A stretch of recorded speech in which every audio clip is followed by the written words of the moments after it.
மணி சென்ஃபோ நேயர்களுக்கு வணக்கம். இன்றைக்கி நம்ம வீடியோவில் குரு பயிற்சி பலன்கள் 2020 பார்க்க போகிறோம்.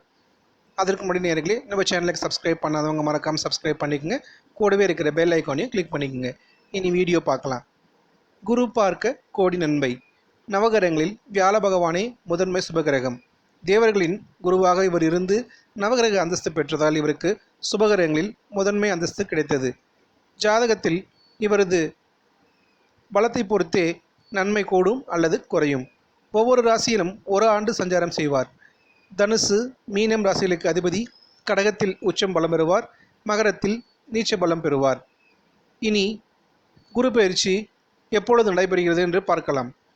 வாக்கிய பஞ்சாங்கப்படி குரு தனுசு ராசியிலிருந்து மகர ராசிக்கு சார்வரி வருடம் ஐப்பசி மாதம் 30ஆம் தேதி, அதாவது 15/11/2020 அன்று இரவு 2:55க்கு பெயர்ச்சியாக உள்ளார்.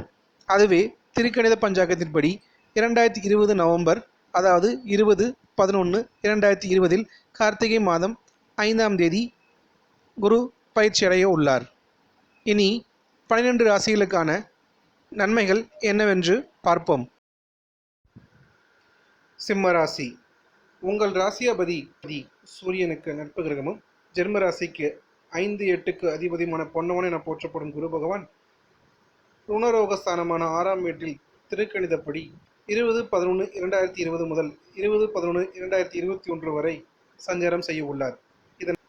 இதனால் பொருளாதார நெருக்கடிகள் இருந்தாலும் பணவரவு சிறப்பாக இருக்கும். எதிர்பாராத பிரச்சனைகள், வம்பு வழக்குகளை சந்திக்க வேண்டியிருக்கும். மறைமுக எதிர்ப்புகள் அதிகரிக்கும்.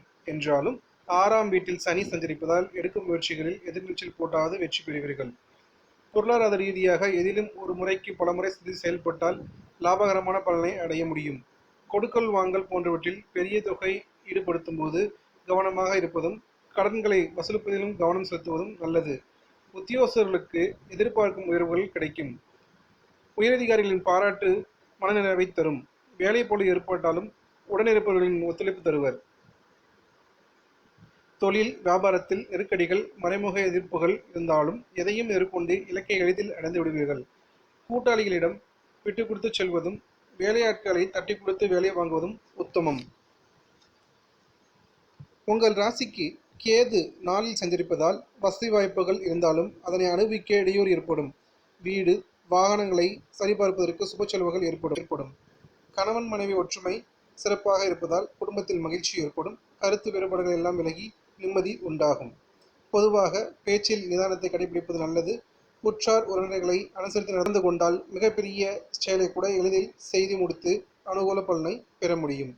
நன்றி நேயர்களே. இந்த குறுந்தகவல் உங்களுக்கு பிடிச்சிருந்ததுன்னா எங்கள் சேனலுக்கு லைக் பண்ணுங்கள், ஷேர் பண்ணுங்கள், மறக்காமல் சப்ஸ்கிரைப் பண்ணுங்கள். வணக்கம்.